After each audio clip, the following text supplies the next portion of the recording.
ખજૂર, આંબલી અને ગોળ સરસ બફાઈ ગયા છે તો તેને ઠંડુ થવા માટે સાઈડ પર મૂકી દો.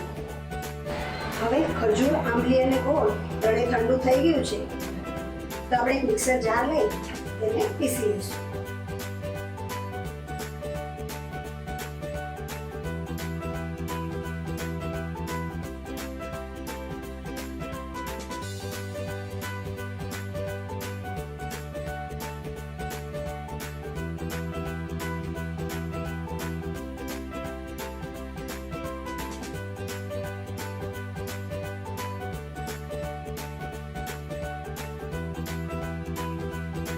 આ રીતે આપણે સ્મૂથ પેસ્ટ બનાવી લઈશું.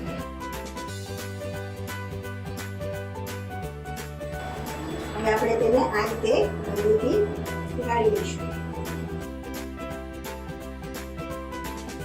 આ રીતે તેને ગાળવાથી આંબલી અને ખજૂરમાં જે રેસા હોય તે નીકળી જાય અને આપણી પેસ્ટ સ્મૂથ બની જાય.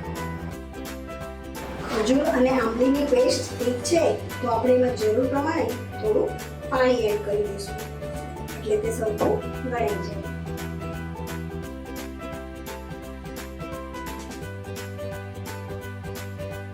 હવે આપણી ચટણી ગળાઈને તૈયાર છે તો તેમાં આપણે 2 ચમચી શેકેલું જીરું,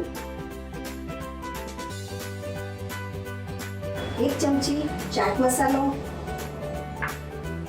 1 ચમચી સંચળ,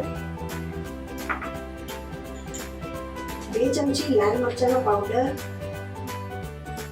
અને 1 ચમચી મીઠું નાખી બધું સરખું મિક્સ કરી દઈશું.